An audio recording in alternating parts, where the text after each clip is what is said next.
वाला संक्रमित बन जाएगा। और यह तो प्रलय की सिर्फ शुरुआत होगी। बर्फ गिरने के बाद पूरी दुनिया का तापमान लगातार गिरता जाएगा, -30 डिग्री, फिर -50 डिग्री और अंत में -80 डिग्री से भी नीचे स्थिर हो जाएगा। इसके बाद बिजली व्यवस्था और शहरों की हीटिंग व्यवस्था भी खत्म हो जाएगी। जो धरती कभी चहल पहल से भरी रहती थी, वह कुछ ही दिनों में नरक बन जाएगी। उस समय पैसे बेकार कागज बन जाएंगे, सोने की भी कोई कीमत नहीं रहेगी। असल में इंसान की जान बचाने वाली चीजें होंगी गर्म पानी, भोजन, दवाइयाँ और ईंधन। एक कप गर्म पानी के बदले सोने की अंगूठी मिल सकती थी। एक बिस्कुट की टिकिया के लिए कभी घमंड से जीने वाले लोग अपनी सारी इज्जत छोड़ देते, और कोयले की एक बोरी तो पूरी इमारत के लोगों को एक दूसरे का दुश्मन बना देती। और यह भूमिगत शॉपिंग मॉल, जिसे आज हर कोई बेकार समझ रहा था, पूरे शहर का आखिरी शरण स्थल बनने वाला था। पिछले जन्म में मैं बर्फ गिरने के 6 महीने बाद मर गया था। उस समय मैं अपनी मंगेतर लिंग यूएवे की जान तक दांव पर लगा चुका था। मैंने अपना आखिरी गर्म कपड़ा उसे दे दिया, आखिरी कटोरी गर्म सूप भी उसी को पिला दी। यहाँ तक कि उसके लिए बुखार की दवा लाने के लिए मैं बर्फीले तूफान में 3 किलोमीटर पैदल चला था। लेकिन आखिर में उसी ने अपने हाथों से सुरक्षित ठिकाने का दरवाजा खोल दिया और मेरे 6 महीने से छिपा कर रखे सारे सामान का पता झो यान को बता दिया। उस रात झो यान लगभग 10 से अधिक बचे हुए लोगों को लेकर मेरे सुरक्षित ठिकाने में घुस आया। उन्होंने मेरा खाना छीन लिया, मेरी दवाइयाँ छीन ली और मेरे जिंदा रहने की आखिरी उम्मीद भी छीन ली। जबकि लिंग यूएवे मेरी जान की बाजी लगाकर लाए गए गर्म कपड़े पहनकर झो यान के पीछे खड़ी थी और मुझे ठंडी नजरों से देख रही थी। लू चेंग, मुझे दोष मत दो,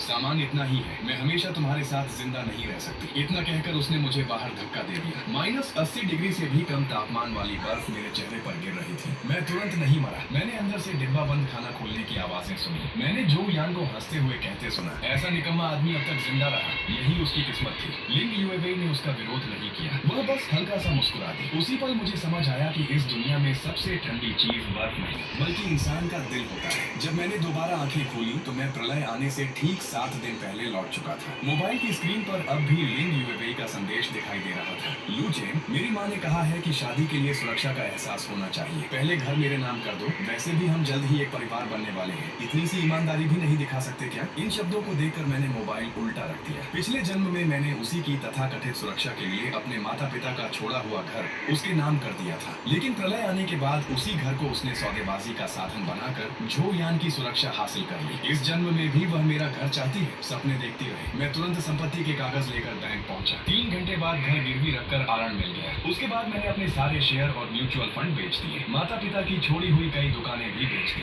कार और सारी कीमती संग्रहित वस्तुएं भी कम दाम पर बेच डाली। आखिरकार मेरे हाथ में कुल 8 करोड़ से अधिक रुपए आ गए। लेकिन मैंने तुरंत सामान खरीदना शुरू नहीं किया, क्योंकि मैं अच्छी तरह जानता था कि चाहे कितना भी सामान क्यों न हो, अगर उसे सुरक्षित रखने की जगह नहीं है तो वह अंत में किसी और के काम आएगा। इसलिए सबसे पहले मैंने उस भूमिगत शॉपिंग मॉल के मालिक से संपर्क किया। पिछले जन्म में ही मैंने उसकी संपत्ति की पूरी जानकारी निकाल ली थी। उस पर कोई गिरवी नहीं थी, कोई कर्ज का विवाद नहीं था, न ही मालिकाना हक को लेकर कोई कानूनी झगड़ा था। उसकी एकमात्र समस्या यह थी कि उसकी जगह बहुत सुनसान थी और वह बहुत वर्षों से खाली पड़ा था, इसलिए कोई उसे खरीदना नहीं चाहता था। वह जगह 10 साल पहले एक भूमिगत बाजार के रूप में बनाई गई थी, लेकिन कारोबार न चलने के कारण वह हमेशा के लिए बंद हो गई। ऊपर का प्रवेश द्वार टूट चुका था, नीचे नमी और अंधेरा था, आसपास भी लोगों की आवाजाही नहीं थी। दूसरों की नजर में वह सिर्फ एक बेकार बोझ था, लेकिन मैं जानता था कि उसके नीचे 3 मंजिलें थी। मुख्य ढांचा बेहद मजबूत था, वेंटिलेशन सिस्टम पूरी तरह मौजूद था, वहाँ एक स्वतंत्र पानी का कुआं भी था और सबसे महत्वपूर्ण बात, उसे मूल रूप से नागरिक सुरक्षा बंकर के रूप में बनाया गया था। उसका मुख्य ढांचा, वेंटिलेशन पाइपलाइन, जल निकासी प्रणाली और कुछ बैकअप बिजली की लाइनें अब भी सुरक्षित थी। मुझे उसे शून्य से बनाने की जरूरत नहीं थी, बस उसे बंद करना, मजबूत बनाना और फिर से चालू करना था। थोड़े से बदलाव के बाद वह प्राकृतिक रूप से एक आदर्श प्रलय किला बन सकता था। जैसे ही मालिक ने सुना कि मैं उसे खरीदना चाहता हूँ, उसकी आंखें चमक उठी।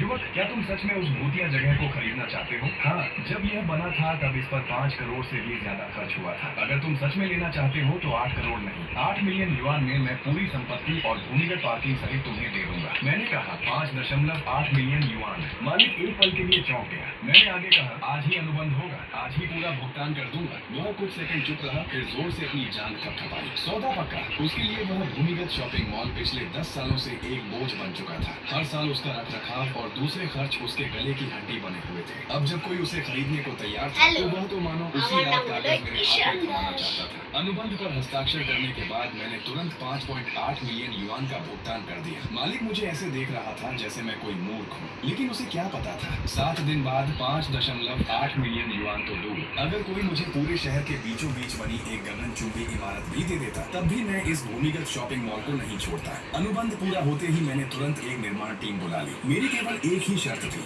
7 दिनों के भीतर इस भूमिगत शॉपिंग मॉल को एक असली प्रलय किले में बदल देना। मैंने योजना बनाई, भूतल प्रवेश स्तर को ऊर्जा आपूर्ति क्षेत्र और रक्षा बफर जोन में बदला जाए। भूमिगत दूसरी मंजिल को भंडारण क्षेत्र, कोल्ड स्टोरेज और चिकित्सा गोदाम में बदला जाए। भूमिगत तीसरी मंजिल को रहने के क्षेत्र में बदला जाए। प्रवेश द्वार पर 3 मिश्र धातु एलॉय के दंगारोधी दरवाजे लगाए जाए। सभी मार्गों पर अलगाव बैरियर और इलेक्ट्रॉनिक कंट्रोल वाले दरवाजे लगाए जाए। सभी खुले हुए खिड़की दरवाजे पूरी तरह बंद कर दिए जाए। हवा निकालने वाले सभी वेंट पर फिल्टर सिस्टम और सुरक्षा अवरोधक लगाए जाए। निगरानी कैमरे हर एक अंधे कोने को कवर करें।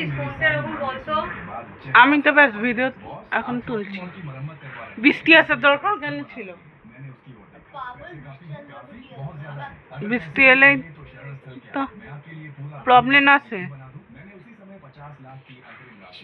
मोबाइल पर पैसे आने का संदेश देते ही उसके चेहरे का संदेह तुरंत उत्साह में কি উঠছে তাকে দেখ টিকিট করে দিকে 7 दिनों के भीतर काम पूरा ফোন দিয়ে তুলছি একটা ভিডিও।